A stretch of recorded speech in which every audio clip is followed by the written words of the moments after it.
today is April 17, and April 17 marks the anniversary of the agreement that allowed Cristoforo Colombo to make his trip.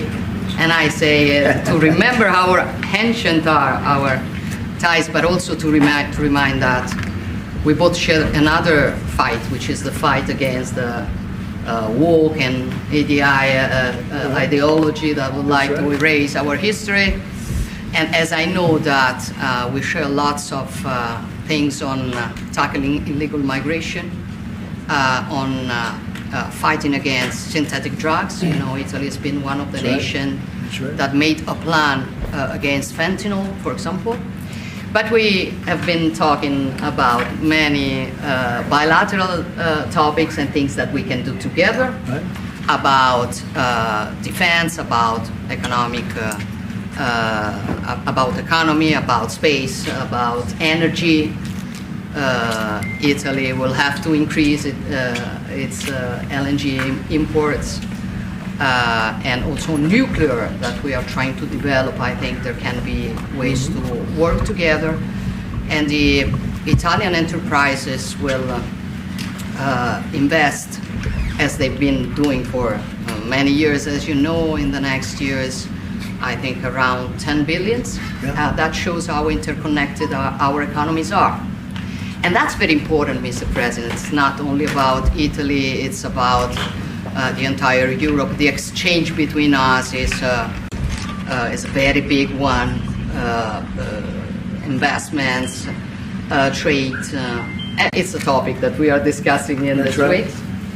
But at the end of the day, look, somebody calls me, I was saying it before, such a Western nationalism. I don't know if it is the right word, but I know that when I speak about West, mainly I don't speak about a geographical space.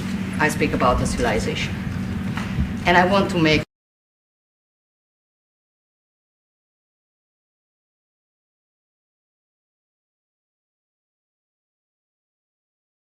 try to sit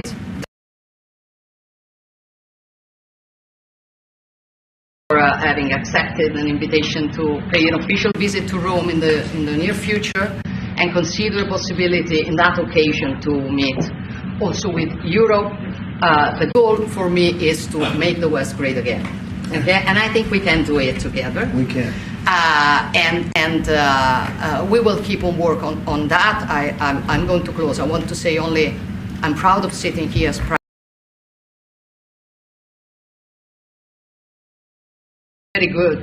as a very good situation despite the difficulties. A stable country, reliable country, 1 million more jobs in the last 2 years and a half. Great. Inflation is going down, so you forgive me if I promote a bit my country, but you're a businessman and you understand me. So migration flows going down 60%. Even better together. Also on Ukraine, I will close. Together we've been defending the freedom of Ukraine. Together we can build a just and lasting peace. We support your efforts, Donald. Good. Thank you. Thank you very much. And I think we're doing well in that effort, but we want to get it done, and we'll see if we can. We want to save, on average, think of it, every week 2,500 people are being killed, mostly soldiers, Russian, Ukrainian soldiers. And if we can save those lives, that would be a very good thing. And so we'll see what we can do. And I think we're getting close, but we'll let you know very soon. And you've been very helpful. I appreciate it. Thank you. Any questions? Mr. President, how much longer does Vladimir Putin have to respond to your ceasefire proposal before you put secondary tariffs or sanctions on Russia? We'll see what that will be. We're going to be hearing from them this week, very shortly actually, and we'll see. But we want it to stop. We want the death and the killing to stop. Mr. President, on Jerome Powell, you said that the termination of Jerome Powell cannot come fast enough. He says he won't leave even if you ask him to. Oh, he'll leave. If I ask him to, he'll be out of there. But do you believe I don't think he's doing the job. He's too late, always too late, a little slow, and I'm not happy with him. I let him know it, and if I want him out, he'll be out of there real fast, believe me. So yeah, go ahead, please. Question? Are you trying to remove him, Mr. President? Yeah, question? Mr. President, yesterday Judge Boasberg, in a case against your administration, said the Constitution does not tolerate willful disobedience of judicial orders. Do you agree with that statement? Well, you're going to have to speak to the lawyers. We have great lawyers. I can tell you this, we're doing a fantastic job of getting criminals out of this country who Biden allowed into the country. Hundreds of thousands of criminals, murderers and drug dealers. And I was elected because of the fact, I would say maybe that was the number one fact for a lot of reasons, the economy, a lot of things. But one of the primary reasons I was elected is because I said, I'm going to get the criminals that he allowed to come into our country so stupidly through open borders. I'm going to get them out. And I got a lot of votes, record-setting numbers of votes, as you know. We won everything. The popular vote, all 7 swing states, we won everything. And that's what the public wanted, and that's what I'm doing. But you have to speak to the lawyers because it's up to them. Mr. President, what do you think of the proposal from France? What do you think of the proposal from France and UK of a peace mission in Ukraine with soldiers? And do you think that Italy should take part into it? Well, I think Italy will have to make that determination, but peace missions are always good with me. I'm okay with peace missions. Yeah, please. Mr. President, have you discussed what areas of cooperation have you discussed with the Prime Minister vis-a-vis Italy and the United States and Europe and the United States? And on China? We discussed it very briefly. No, we're doing very well with negotiations, I think, with all countries. Do you have a timing? And Scott could tell you a little bit, but we are doing very well. We have a lot of countries that want to make a deal. Frankly, they want to make deals more than I do. Go ahead, Scott. Would you say something, please? Yeah, we've got a process in place. We're working on the big 15 economies. First, we had a fantastic meeting with Japan yesterday. I believe there's been calls with the EU already. And then we have South Korea coming in next week. And I believe India is also talking, that's moving very quickly. Go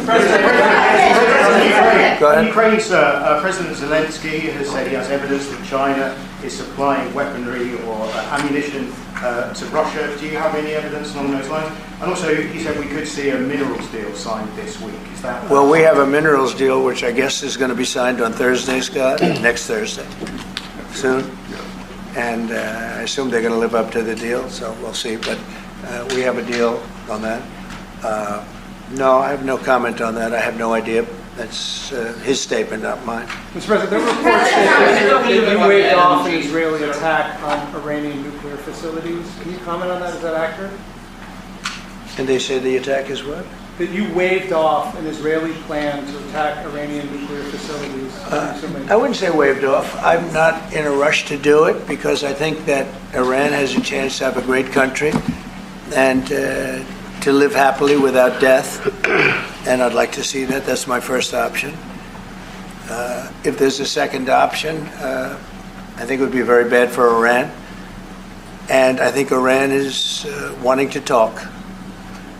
I hope they're wanting to talk. It's going to be very good for them if they do. And I'd like to see Iran thrive in the future, do fantastically well. I know the Iranian people, they're incredible people. Always have been very smart, very energetic, very successful people.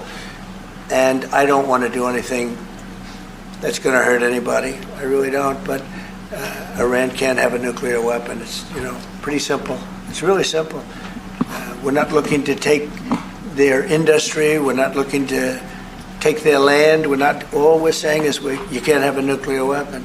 The deal that was made with Obama, and that deal would have expired already. It was a terrible deal. It would have expired. And that gave them a clear path to a nuclear weapon. I wouldn't have accepted. That's why I terminated the deal. Number one, it was way too short.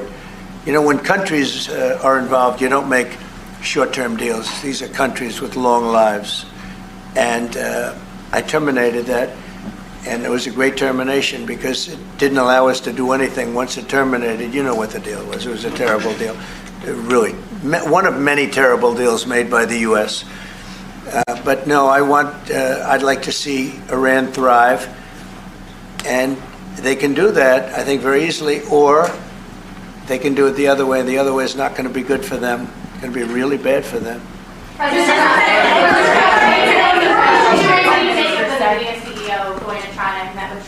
there?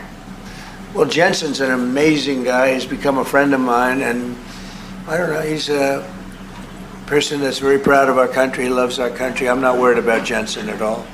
Mr. President, if we're hold you in contempt, will you take steps to return Kilmar Abrego Garcia to the United States and put him in front of a judge? Well, I'm not involved in it. I'm going to respond by saying you'll have to speak to the lawyers, the DOJ. I've heard many things about him, and we'll have to find out what the truth is. But I will say this, you know, we were inundated by millions of people, many millions of people during the Biden administration. They say 21 million. And a big percentage of those are criminals, serious criminals. I'm not saying just criminals because they came into the border illegally. I'm saying they're criminals at the highest level, murderers. Many of those people murdered more than one person, and they're on the loose. And I was elected to get rid of those criminals, to get them out of our country, or to put them away, but to get them out of our country. And I don't see how judges can take that authority away from a president. We've done an amazing job, Tom Homan, Kristi Noem. We have done an amazing job. Nobody can believe the job we've done. Far greater than what I said. I mean, I got elected on that, but we've done much better. We have right now 99% border. It's a 99%. Nobody thought that would even be, but nobody's coming through our border practically. 2 weeks ago, we had 9 people come through, all for medical reasons. We allowed them. We brought them through because one had a heart attack, one had something else, all for medical reasons. We have a great border. We had a great border 4 years ago, but we have a border now that's even tighter, and we did that in a matter of weeks. And no, we have to. We need to get murderers and drug dealers and people that were in jail for horrible. You know, they released jails, Georgia, from all over the world. They released them, not just South America, all over the world, the Congo and Africa. Many, many people come from the Congo. I don't know what that is, but they came from the Congo. And all over the world they came in, opened their jails. Venezuela, practically all of their prisoners released into our country. We took them because we had an incompetent administration called the Biden administration. And to think what they've done to our country. And I was elected to straighten that out, and I'm doing that. But we have activist judges that don't want murderers to be sent out of our country. They don't want killers and drug dealers and drug lords and people from mental institutions. They want them to stay in our country, I guess. I don't know, maybe that's the liberal way, or as they call it nowadays, the progressive way. But I don't think it's the way that our country believes, and that's why I won in a landslide. Mr. President, you did say that you are confident these deals will be done, but you also said that you're in no rush. Americans are seeing prices rise. They're seeing it on their bills. How long can they expect that pain to last? So they've already seen it get much better, because if you were truthful, which you're not, you know, I know you very well, you have gasoline that hit $1.98 yesterday in a couple of states. You have gasoline's way down. The price of oil has dropped substantially. The price of groceries are substantially down. The price of eggs. You know, when I came in, they hit me with eggs. I just got there. I was here for 1 week, and they started screaming at me, eggs have gone through the roof. I said, I just got here. I was there for 7 days, and I hear that eggs have gone through the roof before I got there. And they were screaming at me, the press, the fake news, like you're fake. And the fake news is screaming at me, like, about eggs. I said, I've only been here, this is my 7th day. And they were right. They went up 87%, and you couldn't get them. They said, you won't have eggs for Easter, which is coming up. Happy Easter, everybody. You won't have eggs for Easter. And we did an unbelievable job, and now eggs are all over the place, and the price went down 92%. And our Commissioner of Agriculture, Brooke, has done a fantastic job. They've really done a fantastic job. So prices haven't gone up. The only thing that's gone up, actually, is interest rates, because we have a Federal Reserve Chairman that is playing politics. Somebody that I've never been very fond of, actually. But he's playing politics. interest rates should be down now. They should be coming down. In Europe, as you know, they reduced them, I guess 7 times. It looks like they're going to reduce them again and again and again. But our guy wants to play cute. But interest rates are pretty much even. Maybe they went up just a slight bit, but that's the only thing. But that's because of the Federal Reserve, because they're not very smart people. Do you regret nominating him? Go ahead, yes, sir, please. Go ahead, Do you please. regret nominating him, Jerome Powell? Look, in the first 4 years, we had the greatest economy in the history of our country. Stock market went up 88 points. I think he's terrible, but I can't complain because we had the most successful administration economically in the history of our country. I think we're going to do even better this time because you will see that the numbers that we're taking in are astronomical. We're taking in tremendous amounts of money with the tariffs. We were treated very unfairly on trade, and countries are having a hard time getting used to the fact that they can't do that to us anymore because we have a real president. We have a president that understands what it's all about. We had presidents that in some cases were smart, but they didn't understand business, or they didn't like business, or, you know, it wasn't like a priority. And then you had like the last administration, the only thing they were good at was cheating in elections. That's about all they could do. They couldn't do anything. They were useless. They were incompetent. Worst administration in the history of our country. Worse than Jimmy Carter. Jimmy Carter died a happy man. You know why? Because he wasn't the worst president. Joe Biden was. So I think you're going to see some fantastic numbers when this all happens. It's happening now. I mean, everybody wants to make a deal. And if they don't want to make a deal, we'll make the deal for them. Because that's what's going to happen. We'll just say, this is what it is. But we want to listen to everybody. And I think I can say for Scott and the other people that are working on it that we're listening and we're going to be very fair to people. But, you know, we're the one that really sets the deal, and that's what we'll be doing. Okay? Go ahead, please. Question to our Prime Minister. Oh, you have a great Prime Minister. You're so lucky. Yes. Italiano. Yes, that's right. Okay. I'm not sure they do agree. Presidente Meloni, volevo sapere cosa pensava del fatto che il Presidente Trump ha considerato responsabile Zelensky della guerra in Ucraina e poi se avete parlato delle spese militari e qual è il limite massimo a cui ha detto che può arrivare l'Italia, le percentuali delle spese militari. Non abbiamo parlato di limiti massimi a cui può arrivare l'Italia, abbiamo parlato del fatto che l'Italia sta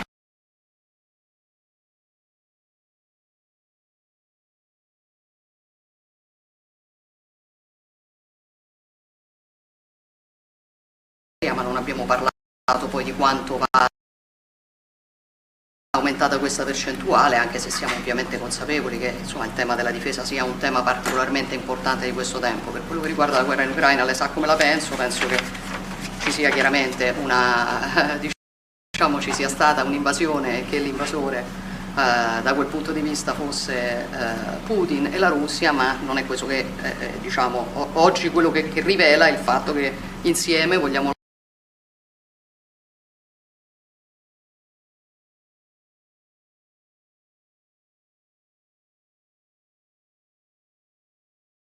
che oggi il nostro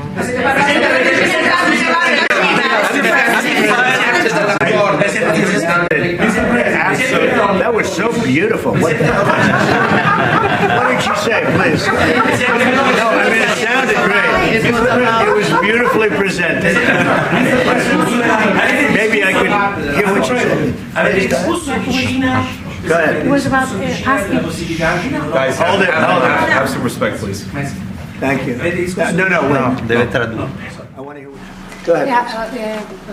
Prime Minister Meloni was asked what she thinks about the fact that President Trump holds Zelensky responsible for the war in Ukraine. And Prime Minister Meloni answered, well, we have No, and also if you talked about the military spending, how and the raising of the military spending, and the first thing Prime Minister Meloni said is that no, actually we didn't talk about the raise in military spending. Of course, Italy will keep its commitments with 2%, and then we will see, because we are absolutely aware of the fact that it is very important Well, I will do defense that. is very important. Wait. I will It's do very that. important. They've been asking if we decided another percentage about the defense spendings, NATO, and I said NATO. yes, NATO, and I said that Italy is reaching the 2% as it was already decided. We didn't speak about a specific other percentage, but we are aware of the fact that defense is important for the future, and we see what also the work that we are trying to do at the European level. And I don't hold Zelensky responsible, No. but I'm not exactly thrilled with the fact that that war started. That was a war that would have never started if I were president. You'd have millions of people living right now that are dead. You'd have cities that would be open and thriving, and they'd have their beautiful turrets. Those turrets are the most beautiful in the world, but they're not with us any longer. They're smashed to smithereens, laying on the ground in a million pieces, getting hit by rockets, bombs, and bullets. And so I'm not happy with him, and I'm not happy with anybody involved. I think it's a war. I know it's a war. It didn't happen for 4 years. It was never close to happening. It was never even a thought. And I spoke to President Putin about it a lot. It was the apple of his eye, but there's no way he would have ever gone in if I were president. Now I'm trying to get him to stop because, as you know, Russia's a lot bigger. It's a bigger military force. And if you're smart, you don't go involved and get involved in wars that you can blame the man that was sitting in this seat, Biden. He didn't know what the hell was going on. But I can guarantee you that, and everybody agrees to it, if I were president, that war would have never taken place. I'm not blaming him. But what I am saying is that I wouldn't say he's done the greatest job. Okay? I'm not a big fan. I really am. I'm not a big fan. Go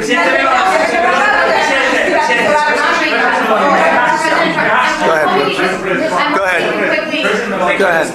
Presidente Meloni, avete discusso di Cina, della possibilità che l'Europa ponga dei dazi, diciamo, sulla Cina? Mr. President, are you sure about the definition of parasite or European? Would you say again that European are parasites? He's never said. Would you say again that European. European Have are you ever parasites? said that Yeah. Europeans are parasites? Yeah. Have you seen it? No, I haven't said. I don't know. He didn't say it. I don't even know what you're talking about. Go ahead, please. Go ahead. No, wait. Next. Go. Thank you. Prime Minister Meloni just said we want to make Europe great again, and we want to do it together with the United Sure. The West, States. yeah. Did you? I guess that's what she said, Mr. Prime Minister. How are you going to do that? And are you looking to do it to counter China, who is really trying to gather influence against the United States with the help of a disjointed Europe? I hope that Europe is going to be great again. Europe is going through a lot of problems, and a lot of it's having to do with immigration. And I'm not a big fan of Europe and what they've done with immigration at all. And I think they got to get smart, because Europe is being very badly hurt by what they've done with immigration. Now, I'll say this, that the Prime Minister has taken a very tough stand on immigration. And I commented to her before. I said, I wish more people would be like you having to do with that subject, but they're not. Europe is very important to me. Europe is very important to the world. I want Europe to do very well. I think they have to get a lot smarter on immigration. But we are beginning doing it. You've all seen how the policies of the European Union in the last, let's say, 2.5 years have been changing. Okay, at the beginning we were talking only about how we were redistributing illegal migrants coming to Italy. Now we are talking mainly about how to stop illegal migration, work with the countries of origin and transit, and to return people. The European Commission just did the new rules about repatriations and things like that. So things are changing, Yeah, thanks I hope also to the example that Italy brought in lowering the rates of illegal migration. So we are working now together. So I'm optimistic on that. Good, I hope so. Go ahead, please. Go ahead. I would like to ask President Meloni if you have discussed the option of a Starlink deal with Italy on satellite communications, and President Trump, if you want to see the Google company growing up. The Google what? The Google company. What about the it? Google business. You want to see it growing up, separated. Go ahead, please. Oh, well, we didn't discuss about Starlink. We've been discussing about defense space, where we will work together also in the Mars missions. So there are big things to do together, but we didn't discuss it. Your conversation with the Prime Minister that changed your mind potentially about tariffs and what you plan to do going forward? No. Is there anything the Prime Minister said to you that changed your perspective? No, tariffs are making us rich. We were losing a lot of money under Biden, trillions of dollars, trillions on trade. And now that whole tide has turned. We're making a lot of money. We're taking in a lot of money. Don't forget, we're taking in 25% on cars, 25% on steel, 25% on aluminum, 10% baseline.